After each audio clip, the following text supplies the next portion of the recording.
तो दोस्तों एनएफएसए या फिर खाद्य सुरक्षा राशन कार्ड में नए नाम जोड़ने के लिए ऑनलाइन फॉर्म कैसे भरें, वो भी ई मित्र के माध्यम से। इसकी जो पूरी प्रोसेस है अपने पीसी के स्क्रीन पर आपको करके दिखाने वाला हूं, यानी फॉर्म भरकर आपको दिखाने वाला हूं।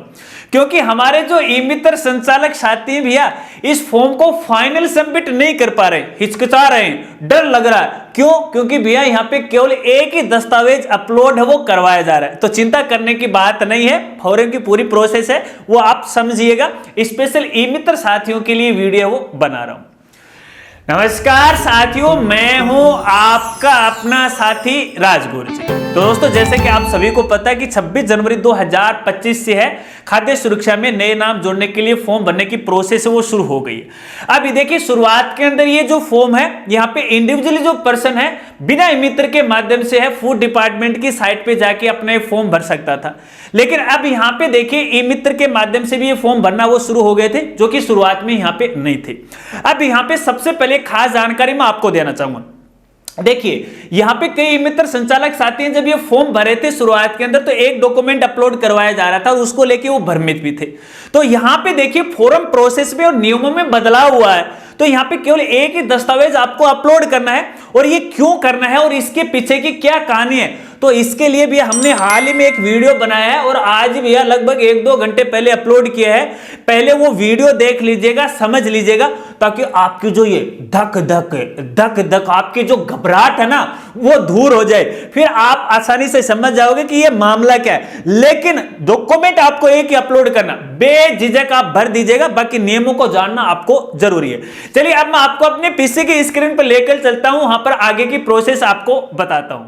तो दोस्तों, मैं आ गया हूं अपने पीसी के स्क्रीन पर, और सबसे पहले हमारे जो भी ई मित्र साथी हैं वो अपनी एसएसओ आईडी के माध्यम से अपने ई मित्र में लॉगिन कर लीजिएगा। इसके बारे में आप अच्छी तरह से जानते हैं, ज्यादा कुछ बताने की आवश्यकता नहीं है। तो मैं यहाँ पे पहले से ही किसी एक ई मित्र साथी की आईडी में लॉगिन हो, आपको ई मित्र वाली एप्लीकेशन पे क्लिक करना है। जैसे आप क्लिक करोगे तो यहाँ पे रीडायरेक्ट होकर ई मित्र पे है वो आ जाएगा।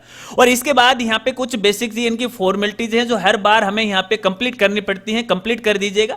उसके बाद आपको यहाँ पे देखिए यूटिलिटी के अंदर आना है। अपनी जो एविल सर्विस होती है ना, उसके अंदर आपको यूटिलिटी मिलती है, इसके बारे में भी आप अच्छी तरह से जानते हैं। इस पर आपको यहाँ पे क्लिक करना है, और क्लिक करने के बाद आपको यहाँ पे लिखना है एनएफएसए। जैसे आप एनएफएसए यहाँ पे लिखोगे तो देखिए application for submission of appeal for inclusion under for the food security scheme NFSA. ठीक है, सीधा सीधा समझ लीजिएगा। ठीक है, इस पर आपको यहाँ पे क्लिक करना है, ओके वाले ऑप्शन पे आपको यहाँ पे क्लिक करना है। तो देखिए फूड डिपार्टमेंट की साइट पे है, पोर्टल रीडायरेक्ट हो जाएगा। अब यहाँ पे देखिए, जब आप डायरेक्टली फूड डिपार्टमेंट की ऑफिशियल साइट पे जाकर के और यहाँ पे देखिए इस लिंक से फॉर्म भरते हो, तो यहाँ पे फिलहाल सेम ही प्रोसेस है। चलिए एक नई टैब में भी आपको ओपन करके दिखा देता हूँ ताकि आपको थोड़ी सी तसल्ली हो जाए। तो यहाँ पे देखिए सेम प्रोसेस आ रही है, और यहाँ पे देखिए हमने ई मित्र है वो लॉगिन कर रखा, आप यहाँ पे हो देख सकते हैं। ठीक है, तो यहाँ पे सबसे पहले जो भी जिला है कैंडिडेट का या परिवार का, उसको आपको यहाँ पे सिलेक्ट करना है। फिर उसके राशन कार्ड नंबर क्या है वो आपको यहाँ पे दर्ज करना है। राशन कार्ड खोजे वाले ऑप्शन पे आपको यहाँ पे क्लिक करना है, ओके वाले ऑप्शन पे आपको यहाँ पे क्लिक करना। तो यहाँ पे देखिए उस परिवार के जो भी सदस्य उनकी डिटेल दिखाई देगी। अब यहाँ पे सभी मित्र साथियों को मैं कहना चाहूंगा, देखिए इस राशन कार्ड के साथ है आधार सीडिंग होना जरूरी है। तो जिनकी यहाँ पे आधार सीडिंग हो रखी है उनके आगे आपको यहाँ पे हाँ वो देखने को वो मिल जाएगा, और जिनके यहाँ पे आधार सीडिंग नहीं हो रखी है उस केस के अंदर आपको यहाँ पे नहीं देखने को मिलेगा। तो यदि ऐसा कोई परिवार है जिसके आधार सीडिंग नहीं है, तो सबसे पहले यहाँ पे राशन कार्ड के अंदर आपको यहाँ पे है आधार सीडिंग करवानी है, न कि जन आधार कार्ड के अंदर। और इसके लिए आपको डीएसओ ऑफिस में या फिर जो भी परिवार कैंडिडेट है डीएसओ ऑफिस के अंदर आपको कैंडिडेट को है वो भेजना होगा, और जब उसकी सीडिंग हो जाएगी तो आप उनका ये फॉर्म है वो भर सकते हो। अब यहाँ पे देखिए परिवार के सदस्यों का नाम आपको दिखाई दे रहा है। चुने वाला जो ऑप्शन है, किसी एक मेंबर पे आप क्लिक कीजिएगा, जो भी आपकी मर्जी है, घर का जो मुखिया है या मुखिया नहीं है, किसी एक पर आप यहाँ पे क्लिक वो कर सकते हैं। तो चलिए मैं यहाँ पे इस वाले ऑप्शन पे वो क्लिक करता हूं। जैसे आप इस पे क्लिक करोगे तो यहाँ पे देखिए जो भी आधार नंबर है और उस आधार नंबर में जो भी मोबाइल नंबर है, उस मोबाइल नंबर पे एक ओटीपी आने वाली, वो ओटीपी आपको यहाँ पे दर्ज करना है। ओटीपी डालने के बाद आपको सबमिट वाले ऑप्शन पे क्लिक करना है। तो ऐसे में यहाँ पे देखिए फॉर्म है कुछ इस प्रकार से ओपन हो जाएगा। सबसे पहले ऊपर आपको यहाँ पे राशन कार्ड नंबर दिखाई देंगे, उस परिवार का जो भी मुखिया है उस मुखिया का नाम आपको दिखाई देगा जो कि राशन कार्ड के अंदर है, ठीक है ना, उसकी डिटेल आपको दिखाई देगी। ये कोई खास जानकारी नहीं है, इस बारे में आप अच्छी तरह से जानते हैं। अब यहाँ पे जो इंपॉर्टेंट जानकारी है वो यहाँ पे देखिए परिवार के सदस्यों का विवरण। वैसे तो देखिए राशन कार्ड से ऑटोमेटिक उठ के आ गया है, अगर इसमें किसी प्रकार की कोई गलती है तो सबसे पहले जो मेन राशन कार्ड है उसमें अपडेट होना चाहिए, उसके बाद यहाँ पे डिटेल सही हो जाएगी। लेकिन फिलहाल यहाँ पे यदि परिवार के किसी सदस्य का नाम, जन्म तिथि वगैरह वगैरह गलती है तो इससे कोई फर्क नहीं पड़ने वाला है, आप सीधा सीधा आवेदन कर दीजिएगा, कोई दिक्कत नहीं, इसमें बाद में अपडेट होता रहेगा। चलिए इसके बाद यहाँ पे देखिए परिवार के जितने भी सदस्य हैं उनका जो व्यवसाय है आपको यहाँ पे सिलेक्ट करना है। तो यहां जैसे आप सिलेक्ट करोगे, अब यहां पे देखिए ये जो कैंडिडेट है ये क्या करता है, तो उसी की आवश्यकता के अनुसार यहां पे देखिए काफी सारे ऑप्शन आपको देखने को मिल जाएंगे। थोड़ा सा मैं आपको यहां पे जूम करके वो दिखा देता हूं। देखिए अगर ये खेतीहर मजदूर है तो आपको यहां पे है ये करना है। अगर कोई व्यापारी है, छोटा मोटा व्यापारी जिसकी जो इनकम है 1 लाख से ज्यादा नहीं है, कोई जमींदार किसान है, कोई गृहिणी है, सबको आपको सिलेक्ट करना है। तो मेरे केस में मैं यहां पे देखिए किसान को वो सिलेक्ट कर रहा हूं, ठीक है। चलिए इसके बाद यहां पे देखिए परिवार के अंदर एक महिला भी होती है, ठीक है। तो ये महिला आमतौर पे गृहिणी होती है, तो यहां पे देखिए आपको गृहिणी का ऑप्शन है वो भी मिल जाता है, इस वाले ऑप्शन पर आपको यहां पे सिलेक्ट करना है, ठीक है। चलिए इसके बाद यदि इस परिवार के अंदर है कोई बच्चे हैं जो फिलहाल यहां पे पढ़ाई कर रहे हैं, तो ऑप्शन में आपको यहां पे देखिए विद्यार्थी को सिलेक्ट है वो करना है। अगर यहां पे बालक बालिका छोटा है, 1-2 साल का, स्कूल में नहीं जा रहा है, तो ऐसे में यहां पे देखिए अन्य का ऑप्शन है वो आ जाएगा। इसके अलावा और भी कोई कैटेगरी है तो आप मान्य नहीं है, इस प्रकार भी आप कर सकते हैं, ठीक है। अगर यहां पे पढ़ाई कंप्लीट हो गई है, बच्चा कुछ भी नहीं कर रहा है, तो आप यहां पे बेरोजगार कर सकते हो। शिक्षक, अध्यापक वगैरह वगैरह मत कर देना, ये सेवानिवृत्त मत कर देना, क्योंकि योजना से बाहर हो जाएगा, ऐसे परिवार लागू नहीं। हालांकि मुझे पता नहीं फूड डिपार्टमेंट वालों ने ऑप्शन क्यों यहां पे वो डाले, ठीक है ना, लेकिन आपको सही सही डालना। चलिए इसके बाद एक और खास जानकारी, यदि इस परिवार के अंदर कोई भी गैस कनेक्शन है किसी भी व्यक्ति के नाम से, तो उस गैस कनेक्शन की डिटेल आपको यहां पे वो डालना है, क्योंकि अपने राजस्थान के अंदर है जो खाद्य सुरक्षा में जुड़े हुए हैं। तो यहां पे देखिए भजनलाल सरकार भैया 450 रुपए में उनको भी गैस उपलब्ध करवा रही है। तो किसी भी सदस्य के नाम से यहां पे यदि गैस सिलेंडर अवेलेबल है तो उसी सदस्य के आगे उनकी डिटेल है वो भरना है, ठीक है। यदि महिला के नाम से है तो महिला के आगे डिटेल भरना है, पुरुष के नाम से है तो पुरुष के आगे डिटेल भरना है, नहीं है तो खाली छोड़ दीजिएगा, कोई फर्क नहीं पड़ता है, ठीक है। अब यहां पे देखिए गैस से है, एजेंसी है, वो कौन सी है, बीपीसीएल है, एचपीसीएल है या आईओसीएल है, जो भी आप पे लागू होता है वो सिलेक्ट कर लीजिएगा, ठीक है। इसके बाद यहाँ पे उसकी 17 अंकों की जो एलपीजी आईडी है वो आपको यहाँ पे डालना है। उसके बाद यहाँ पे मोबाइल नंबर डालना है। फिलहाल मैं यहाँ पे नहीं डालूंगा फॉर सिक्योरिटी रीजन के कारण, जब फॉर्म के आगे की प्रोसेस होगी तब मैं यहाँ पे वो डाल दूंगा। चलिए इस फॉर्म की सबसे इंपॉर्टेंट जानकारी, इससे एक और इंपॉर्टेंट है जो कि आगे हम बात करेंगे, ठीक है। तो यहां पे लिखा हुआ है कि नीचे जो भी यहां पे श्रेणियां दे रखी हैं ये अपात्र परिवार की श्रेणियां, इनमें से ये कैंडिडेट नहीं है। देखिए यहां पे लिखा हुआ ना अपात्रता अपीलार्थी में नहीं है। नहीं का मतलब है यहाँ पे भैया ये इसमें भी नहीं है, ये भैया इसमें भी नहीं है और इसमें भी नहीं है, किसी में भी नहीं है।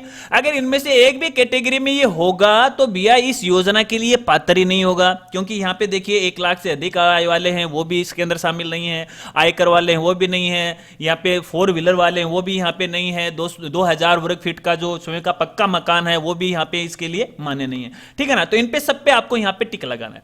इसके बाद इस परिवार की कैटेगरी क्या है, SC ST OBC है, आप अपनी आवश्यकता के अनुसार यहां पे सिलेक्ट है वो कर लीजिएगा। अब यहां पे देखिए सबसे इंपॉर्टेंट जानकारी, फिर बोल रहा हूं मैं, यहां पे सबसे इंपॉर्टेंट जानकारी, यहां पे देखिए समावेशी श्रेणियां। अब ये जो परिवार है वो किस कैटेगरी में आता है, बहुत सारी कैटेगरी दी गई है, यहां पे तकरीबन 32 प्रकार की कैटेगरी दी गई है। तो यहां पे यदि परिवार अंत्योदय परिवार है तो ये सिलेक्ट करना है, बीपीएल में तो ये करना है, अन्नपूर्णा योजना है, मुख्यमंत्री एकल नारी है, जो भी है, नरेगा के अंदर काम कर रहा है, जॉब कार्ड अवेलेबल है, या भूमिहीन कृषक है जिनके पास जमीन है ही नहीं, बस ना जो सड़क पे घूमते रहते हैं तो उनके लिए ये करना है, ठीक है। कोई सीमांत कृषक है, बहुत सारी कैटेगरी यहाँ पे वो दी गई, एकल महिला भी शामिल है, और यहाँ पे कोई श्रमिक है तो ये सिलेक्ट कर लीजिएगा। आप आराम से अध्ययन कीजिएगा, जब भी आप किसी कैंडिडेट का फॉर्म यहाँ पे फिलअप करते हो तो उनकी पूरी जानकारी के लेने के बाद ही आपको यहाँ पे ये फॉर्म है वो फिलअप करना है, ठीक है। तो मैं यहां पे देखिए सीमांत कृषक को सिलेक्ट कर रहा हूं, ये आ गया, ठीक है। चलिए अब यहां पे देखिए सबसे इंपॉर्टेंट जानकारी, और यहां पे आके हर एक ई मित्र वाला साथी और आम जनता है, और शुरू में तो भैया हम भी यहां पे कंफ्यूज हो गए, लेकिन फिर डिपार्टमेंट से हमने क्लियर कर लिया, जानकारी क्लियर होगी। अब यहां पे देखिए आपको एक डॉक्यूमेंट अपलोड करना है। अब यहां पे इस डॉक्यूमेंट की जो साइज है वो 150 KB है। अब शुरुआत के अंदर सारे ने ये सोचा, जो भी हमारे मित्र वाले साथी, यार 150 KB में सारे दस्तावेज कैसे अपलोड होंगे, तो भैया आपको मैं यहां पे बताना चाहूंगा, इस बार डिपार्टमेंट ने रूल है वो बदल दिया है।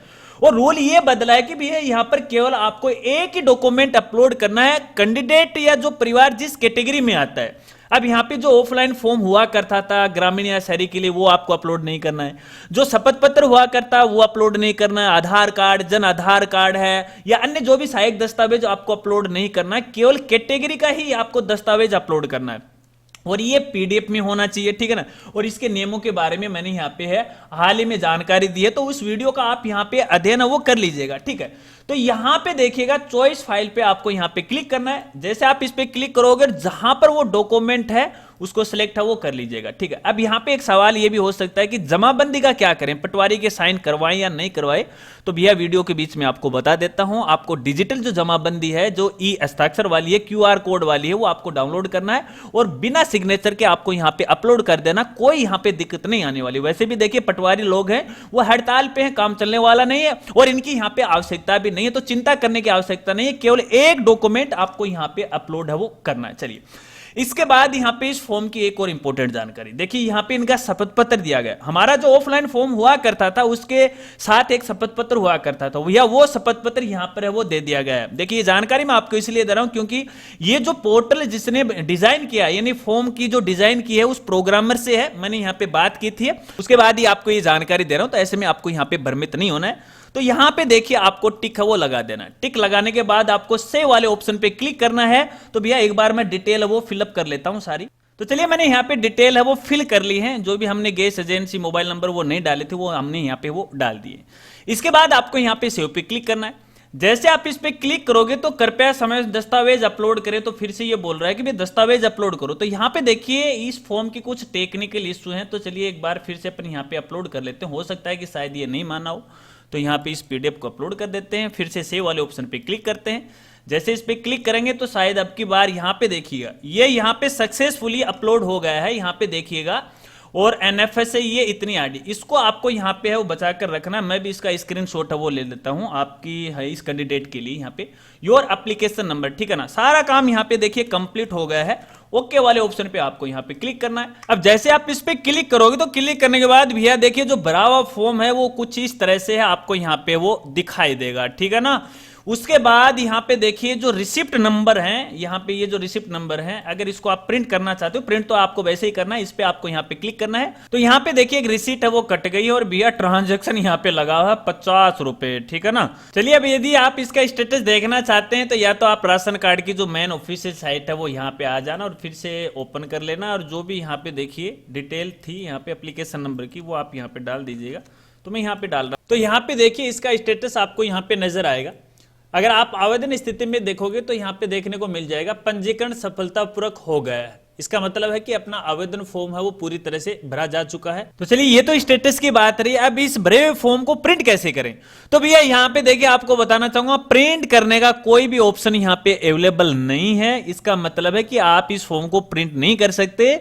यदि आप परिवार या कैंडिडेट को कुछ देना चाहते हो तो या तो ये जो ट्रांजैक्शन रिसीट होती है आप ये दे सकते हो, या फिर यहाँ पे देखिए जो एप्लीकेशन नंबर है वो आप उनको लिख कर दे सकते हो ताकि भविष्य में वो अपना स्टेटस है वो चेक कर सकते हैं। तो दोस्तों इस प्रकार से तो अपन ये एनएफएसए का फॉर्म है वो ई मित्र के माध्यम से भर सकते हैं।